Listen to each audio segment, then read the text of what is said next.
예, 정부가 어제부터 신종 코로나 바이러스 감염증 환자와 접촉한 사람들을 밀접 접촉자냐, 일상 접촉자냐 구분 없이 다 접촉자로 통합해서 자가격리에 들어갔습니다.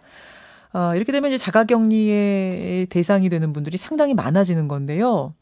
자가격리의 과정이 좀 궁금하고, 어디 허점은 없는가? 이것도 좀 점검해 봐야 될 것 같아서요. 저희가 실제로 자가격리를 하고 계신 한 접촉자 한 분을 어렵게 섭외를 했습니다. 이분의 이야기를 좀 생생하게 들어보도록 하죠. 이제 오는 0시면 자가격리에서 해제되는 분이세요. 익명으로 연결을 해보겠습니다. 선생님 안녕하세요. 예, 안녕하세요. 예, 지난 2주 동안 어떻게 지내셨습니까?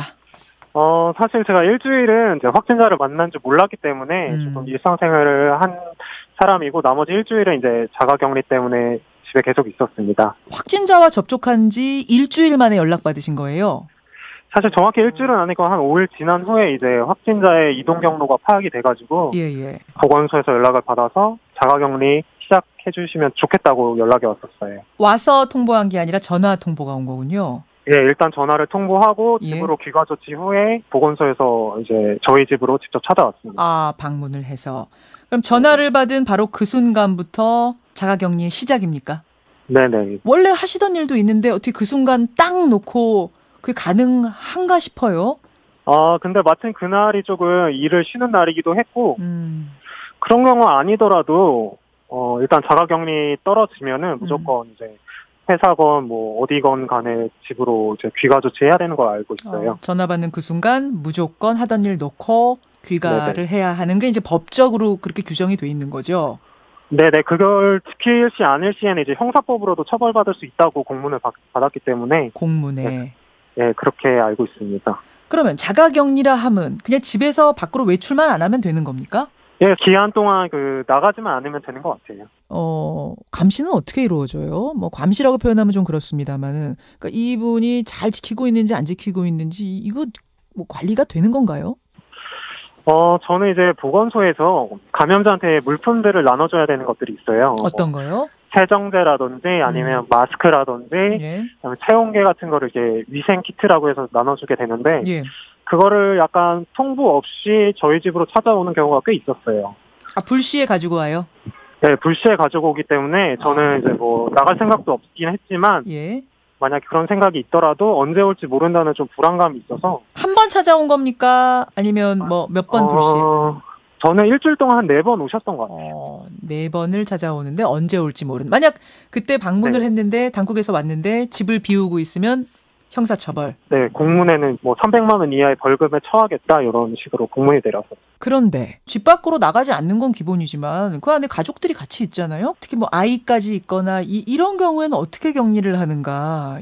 관리하기가 어렵다고 들었어요. 이제 어른들 같은 경우에는 실내에서도 이제 마스크를 쓰고 주의하면은 괜찮은데 이제 아기가 있는 경우에는 좀 마스크를 쓰는데 좀 한계도 있고 빨래를 따로 하고 이런다고 하더라도 그래도 한계가 있어서 또 가족들한테 누를 끼치는 경우가 좀 있다고 하더라고요. 마스크를 모든 가족이 끼고 가능한 분리해서 생활하십시오라는 지침은 내려오지만 사실상 그렇게 하기가 쉽지가 않다는 말씀. 그렇죠. 그 한계가 있는데 그거를 이제 최대한 해달라는 식으로 이제 생활을 하시는 것 같았어요. 그렇군요. 또 하나의 궁금증. 혹시라도 격리 기간 중에 아주 불가피한 일이 생길 경우, 예를 들어서 어떤 미룰 수 없는 계약일이 있다든지 누가 대신해 줄 수 없는 일이 있을 경우에는 이거 어떻게 합니까? 이제 본인이 판단하고 보건소와 논의를 통해서 보건소의 허락을 받고 근데 저는 물론 그렇게 허락을 받거나 그런 일은 없었지만 혹시나 그런 불가피한 일이 있을 경우에는 보건소에 일단 연락을 달라고 하셔서 뭐 그거는 이동 가능한 걸로 알고 있어요. 그냥 허락만 하면 나갈 수 있는 거예요? 아니면 누가 동행도 한답니까? 동행이나 이런 거는 없고 그냥 환자 본인이 스스로 나가는 걸로 알고 있어요. 보건소 자체 판단 하에 허락이 떨어지면 나갈 수 있지만 뭐 거기서 누가 동행을 한다든지 뭔가 이런 건 없는. 그래요.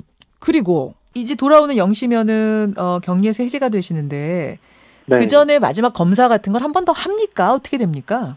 증상이나 체온 체크는 했었는데 제가 그 감염자의 확률이 크게 높지 않다고 보건소에서 판단을 하셔서 저는 뭐 그런 거에 대해서는 크게 없었습니다. 따로 검사 같은 거. 증상인가 한 번도 없었단 말씀이시죠? 발열이라든지 기침이라든지. 뭐 발열, 기침, 가래 그런 것도 없었어요. 하여튼 음성인지 아닌지에 대한 최종 검사는 없는 거군요. 네, 맞습니다. 어떠세요? 2주간 지내보시면서 이 자가격리 제도에 조금 보강할 부분이라든지 이런 것들은 조금 걱정스럽더라 하는 부분은 없었습니까? 사실 뭐 이제 강제성이 없는 격리이기 때문에 그러니까 환자가 마음을 먹기만 하면 언제든지 나갈 수가 있는 상태인 건 맞아가지고 네, 그리고 뭐 말씀하신 대로 이제 음성, 양성 직접적인 이제 검사가 없기 때문에 그래서 약간 그 두 가지가 굉장히 조금 허점이 있다고 생각을 합니다. 그런 부분. 이제는 좀 간편하게 검사를 할 수 있는 키트도 마련이 된다고 하니까 자가격리자들이 자가격리 기간 끝나고 해제될 때 한 번씩 그런 검사를 해서 조금 더 안전하게 하면 어떨까 이런 생각도 들긴 합니다만 이건 뭐 전문가들이 알아서 하실 문제인 것 같고요. 이제 해제가 되면 제일 좀 하고 싶은 건 뭡니까? 일단은 친구나 뭐 가족이나 여자친구를 보는 게 가장 좋을 것 같습니다. 아유, 좀 두렵기도 하셨을 것 같고. 네네, 맞습니다. 그죠? 답답하시기도 하셨을 테고. 근데 2주간 잘 견디셨고요. 네. 고생 많으셨습니다. 네, 감사합니다. 예. 오늘 인터뷰 고맙습니다. 네, 감사합니다. 2주간 자가격리를 마치고 이제 막 해제를 앞둔 한 분의 경험담을 들어봤습니다.